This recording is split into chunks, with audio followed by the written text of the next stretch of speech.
a big part of mindfulness is about dealing with this relentless inclination to experience life as separateness on the part of all of us as human beings, and instead, as an alternative, to engage in mindfulness practice and to discover the ways that we are all connected and the ways that we belong.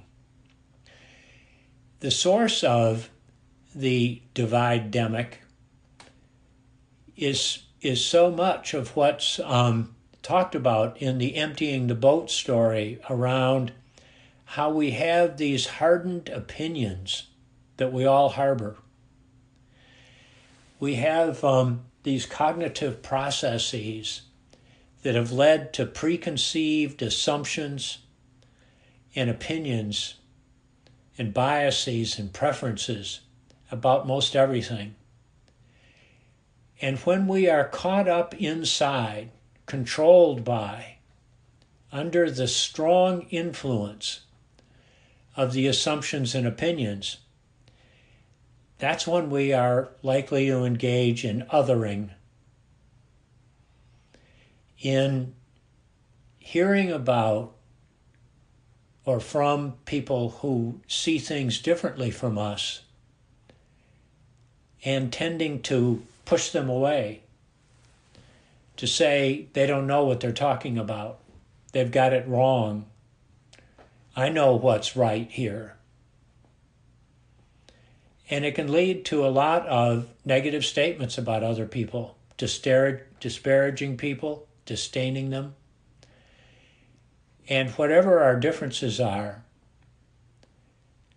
I think most of us appreciate that it's unlikely that anything is to be gained with this practice of othering, of being disparaging of other people. And when we get caught up in the othering, then that only adds to our illusion of separateness.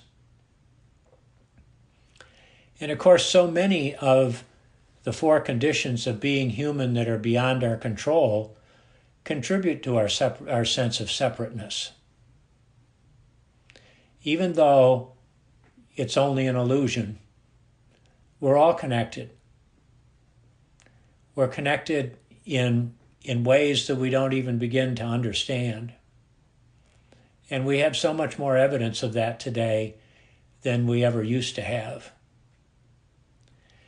So the boat metaphor, emptying your boat, is not quite so much about literally emptying ourselves of our assumptions and opinions and preferences, as it is finding a way to get a little space between us and all of these assumptions and opinions.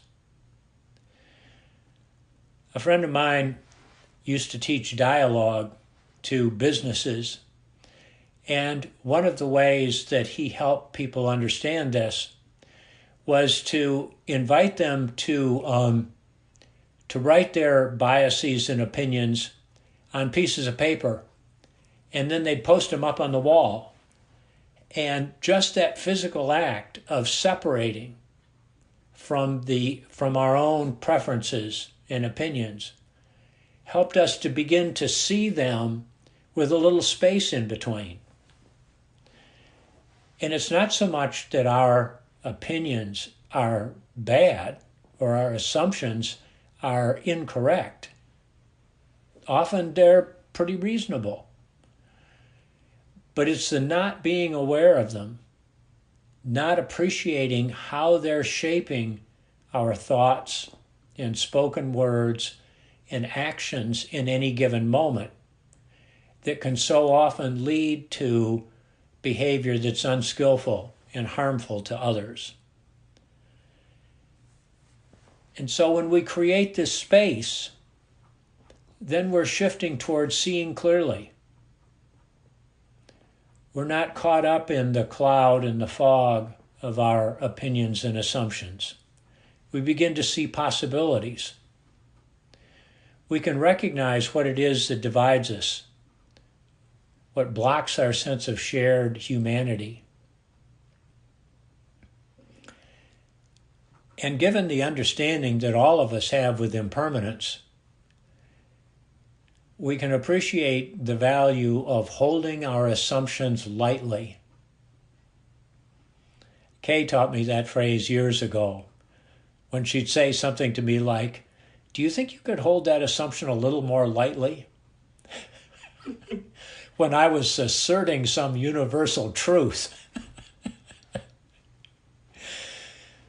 So holding our assumptions lightly, separating ourselves from us, creating that space. Interestingly, when we create that space and we begin to let go of our identity, we don't hold it quite so strongly, so tightly, so firmly. That space is what allows for connecting. Another one of life's little oddities, ambiguities, or I'm not quite getting the word here, but you understand what I mean. It's the way to be more connected is to find the space to let go of how we identify strongly with ourselves and open ourselves up to others. So let's do a little practice around this.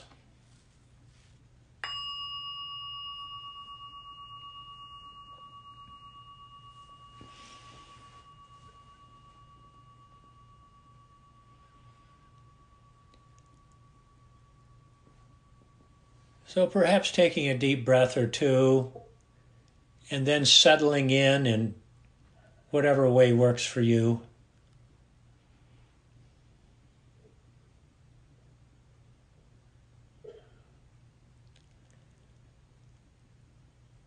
Finding your ground,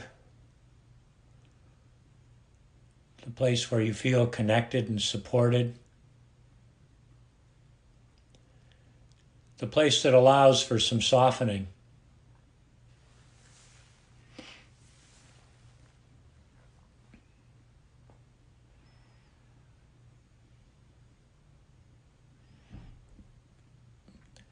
Softening into your breath, into your breathing.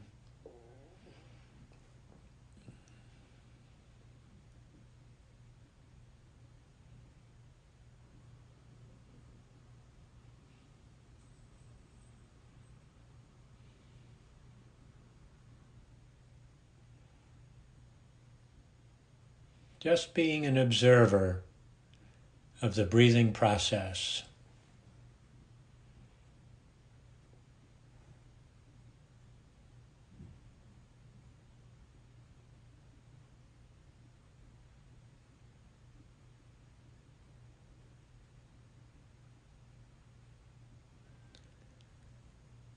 And expanding your awareness a bit, noticing what thoughts and emotions are inclined to be arising this morning.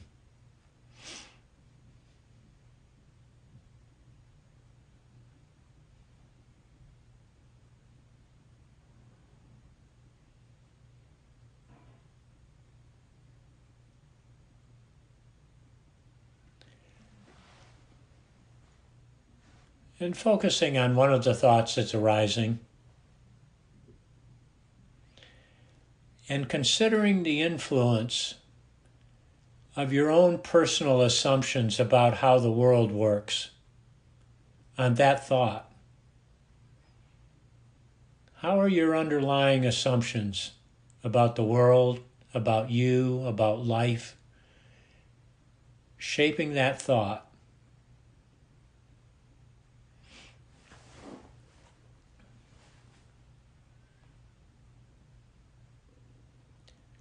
Noticing how this thought reflects your own preferences.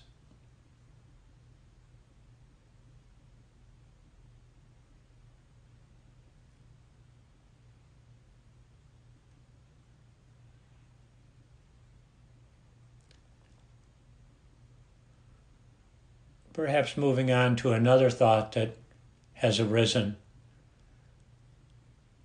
and considering the role of assumptions and preferences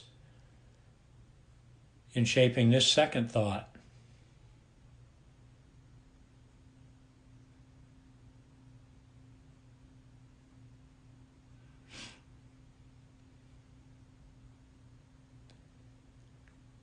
Seeing clearly what's actually going on.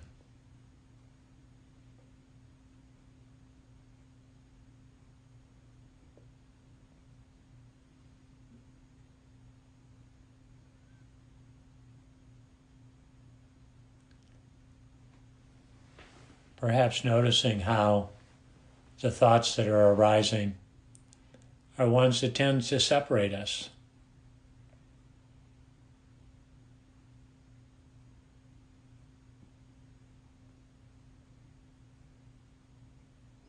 Or perhaps they're ones that connect us.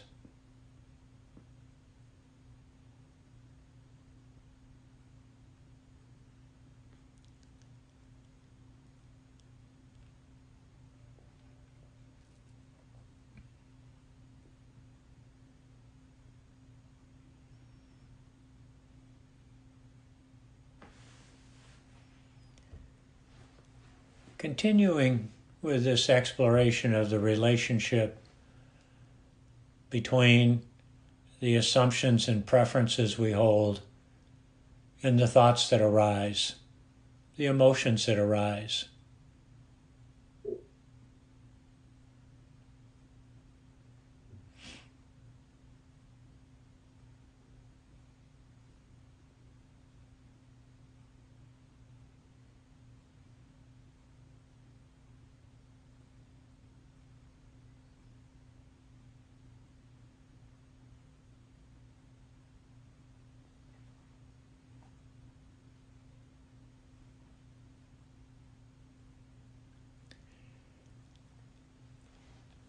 Taking a moment for appreciating how we transfer our life patterns around control, anxiety, and self-consciousness into our meditation practice.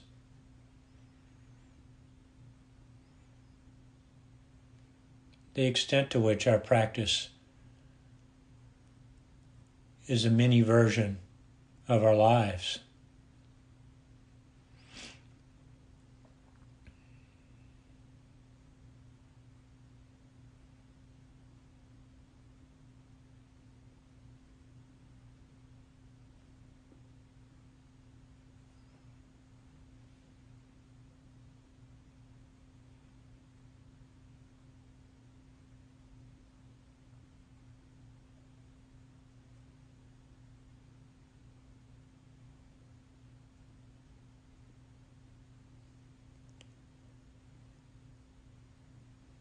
And now appreciating how the formation of your assumptions, biases, and preferences over time occurred largely beyond your control.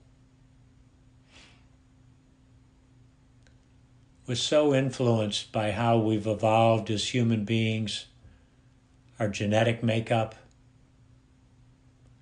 our personal conditioning,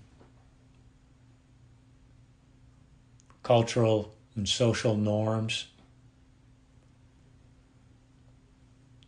What role all of these conditions beyond our control played in shaping these assumptions, biases, and preferences we have.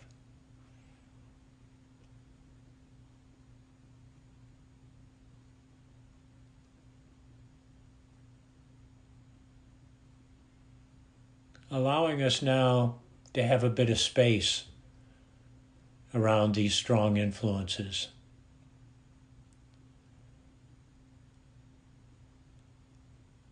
Allowing us to see them as they are without judgment.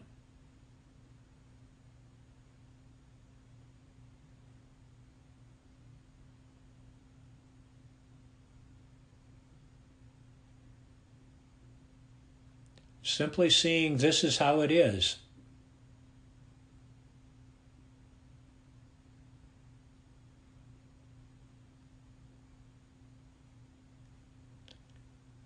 with enough space now to make choices.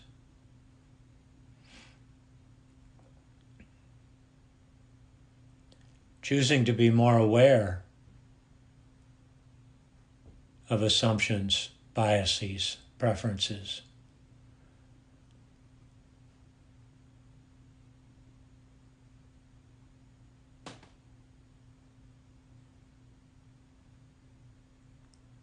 Changing your relationship to these strong influencers.